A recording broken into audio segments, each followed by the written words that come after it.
कुछ काम सीख परिवार का सहारा बनना चाहता हूँ, क्या करूँ? आज ही ज्वाइन करो JS ITI, जहाँ मिलेगा electrician, fitter, surveyor, COPA, fashion technology जैसे ट्रेड्स में रोजगार परक प्रशिक्षण, जिसे प्राप्त कर तुम अपने परिवार को आर्थिक मजबूती दे सकते हो। साथ ही मल्टीनेशनल कंपनीज में 100% प्लेसमेंट। JS ITI, पलई पट्टी, बाबतपुर, वाराणसी। Admissions open.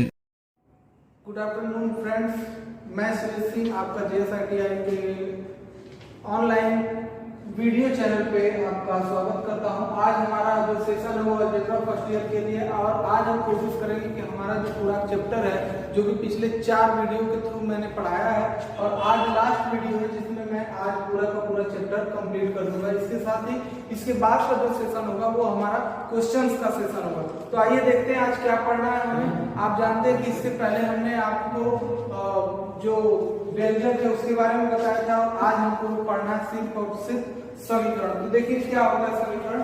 हमने कल आपको जो समीकरण बताया था, समीकरण पिछली क्लास में हमने समीकरण या इक्वेशन के बारे में बात की थी, और इक्वेशन का मतलब हमने बताया था कि दो पक्ष यहाँ पे उपस्थित होते हैं, एक इधर और एक इधर, और बीच में बराबर का चिन्ह होता है, और ये दोनों पक्ष आपस में बराबर होते हैं। इसमें एक या दो पद क्या हो सकते हैं, अज्ञात होते हैं, उसको हम क्या कहते हैं, समीकरण कहते हैं। लेकिन समीकरण कितने टाइप के होते हैं वो भी हम देखते हैं समीकरण में। यहाँ पे कल हम पढ़ चुके थे युगपत समीकरण, जिसमें हमने बताया था और उसे हल करके भी हम बताए थे। युगपत समीकरण में पहला हमने बताया था, यहाँ पे मैं फिर से एक बार बता देता हूँ। युगपत समीकरण, युगपत समीकरण में हमने कहा था कि ऐसे समीकरण जिसमें कि वेरिएबल दो हो, मान लीजिए 2x + 3y = 36 है। यहाँ पे देखिए दो ऐसे पद हैं जिनका मान हमको क्या है, अज्ञात है, तो इसलिए इस समीकरण को हम क्या कहेंगे, युगपत। इस पे ज्यादा ना बात करते हुए हम अगले पे चलते हैं, क्योंकि इसके बारे में पिछले वीडियो में बात हो चुकी है। आज जो हमें पढ़ना है वो है द्विघात समीकरण। हम इसके बारे में पढ़ेंगे, जिसको इंग्लिश में बोलते हैं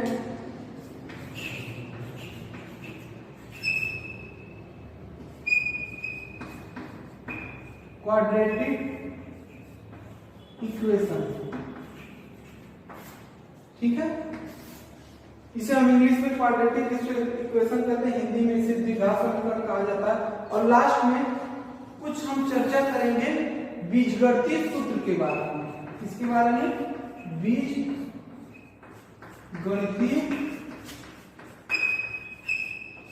सूत्र। एक बात मैं यहाँ पे आपको बता दूं, यहाँ पे वही चीजें आपको बताई जाएंगी जो कि आपके सिलेबस के अकॉर्डिंग बिल्कुल सटीक है, और कम से कम में आपको सही चीजें डिलीवर कराने की यहाँ पे कोशिश की जाएगी। तो सबसे पहले हम देखते हैं द्विघात समीकरण किस तरीके का होता है। यहाँ पे एक उदाहरण लेते हैं, यहाँ पे ax² + bx + c = 0। यहाँ पे जो नेचर होता है द्विघात समीकरण का वो इस तरह का होता है, जिसमें कि a, b और c क्या है, स्थिरांक है, अर्थात इनका मान क्या होता है, स्थिर होता है, इनका मान बदलता नहीं है। और इसमें एक स्थिरांक द्विघात के साथ होता है, जैसा कि नाम से आप देख रहे हैं द्विघात के साथ। दूसरा स्थिरांक एक सिंगल घात के साथ होता है, और तीसरा स्थिरांक जो होता है वो अकेले में होता है। इसमें यहाँ पे ये देख रहे हैं, मैंने कहा ये स्थिरांक है, ये स्थिरांक है, और थोड़ा सा डिस्क्रिप्टिव में जाएंगे तो यहाँ पे x² का गुणा a है। यहाँ देखिए कल हमने गुणांक और गुणनफल के बारे में चर्चा की थी, आप पिछले वीडियो में देख सकते हैं क्या होता है गुणांक। तो x² का गुणांक क्या है, a है। x का गुणांक इसी तरह से क्या हो जाएगा, b हो जाएगा, और c अकेले। अब देखिए इसको, इस तरह के नेचर का जब भी समीकरण होता है तो इसको हल करने की एक निश्चित विधि होती है, और दो विधियां हैं जिसमें आपको सिर्फ और सिर्फ एक विधि पढ़नी है, और वो है गुणनखंड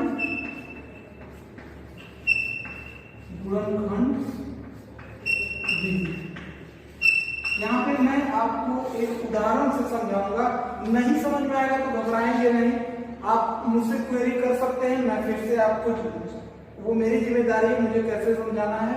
यहाँ पे एक मैं उदाहरण छोटा सा ले रहा हूँ, हाई स्कूल में आपने पढ़ा भी होगा। यहाँ फिर हम इसी की कोशिश करेंगे कि आपको चीजें रिमेम्बर और आपको अच्छे से समझ में आए। अब देखिए जैसे एक यहाँ पे उदाहरण दिया गया है कि एक समीकरण है x square plus 4x minus 12 equal to 0। अब देखिए इस तरह के नेचर का जैसे ही समीकरण आता है तो हमें कैसे इसको हल करना है, हमें इसे तोड़ना होता है। हमें क्या करना होता है, इसे तोड़ना होता है। इस तरह से तोड़ना होता है कि इसको दो भाग में जब तोड़े तो इसका मान क्या है, 4x ही आए, और वो टूटता कैसे है, यहाँ से टूटता है। हम इसका गुणनखंड करते हैं। अब इसका आप गुणनखंड करोगे तो क्या आएगा, 4 आ सकता है, 3 आ सकता है। एक गुणनखंड ये हुआ, ठीक है। लेकिन 4 या 3 में कुछ कोई ऐसा संबंध बन रहा है क्या जिससे 4 आ सके, नहीं ना। फिर दूसरा हम देखेंगे तो एक आता है 6 और 2।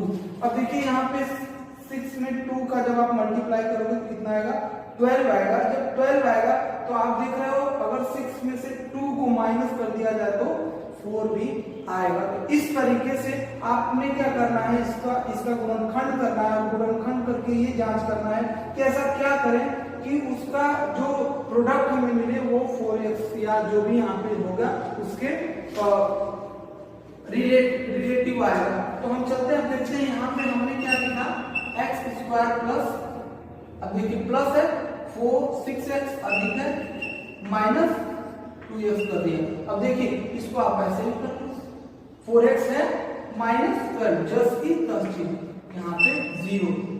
अब देखिए यहाँ पे 2 है, इसमें से आप कॉमन ले सकते हो, यहाँ पे कॉमन, इसमें x कॉमन और इसमें भी x इंटू x है, तो हम यहाँ पे ले लिए क्या, x हो गया हमारा कॉमन हो गया।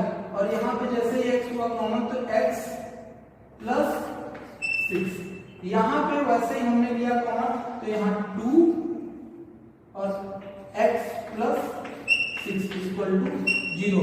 तो अब देखिए आपको यहाँ पे 2 मान मिल गए हैं। वो 2 मान क्या हैं, एक हम इसको कैसे लिखते हैं, यहाँ पर देखिए x minus 2 equal to 0, x plus 6 जो कि कॉमन है वो 0। तो आपको 2 मान यहाँ पे मिले, x प्लस 6 इक्वल टू 0 और x माइनस 2 इक्वल टू 0। तो या तो x इक्वल टू माइनस 6 होगा तब भी इसका मान निकलेगा, या तो x बराबर प्लस 2 होगा तब भी इसका मान निकलेगा। इस तरह से इसको हल करते हैं। तो जब भी आपसे सवाल पूछेगा, सवाल करेगा तो x का उत्तर जो होगा वो 2 उत्तर दिया होगा।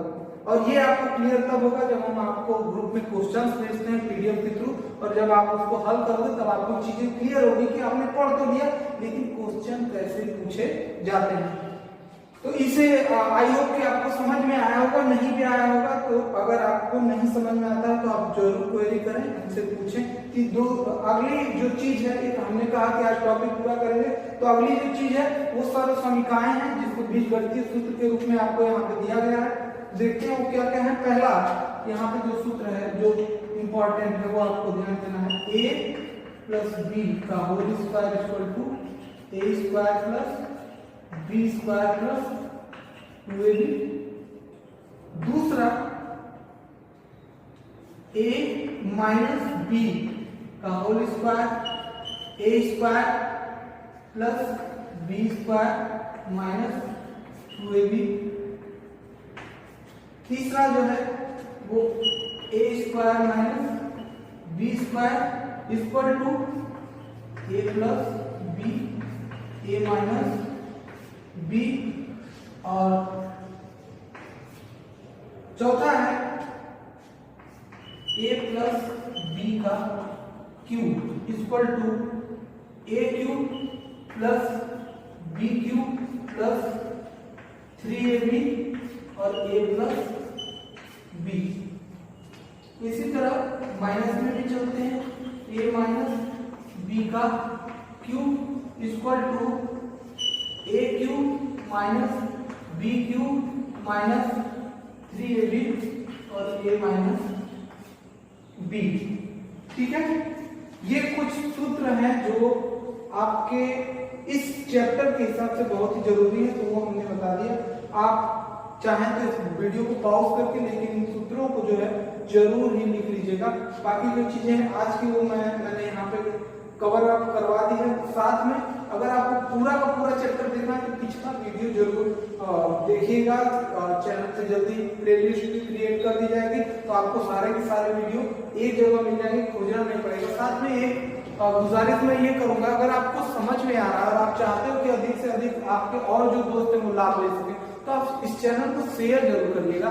साथ में जो भी वीडियो अपलोड हो रहे हैं अगर उसका आपको सबसे पहले जानकारी लेनी है तो सब्सक्राइब करके बेल आइकन जरूर दबा दीजिएगा। Thank you.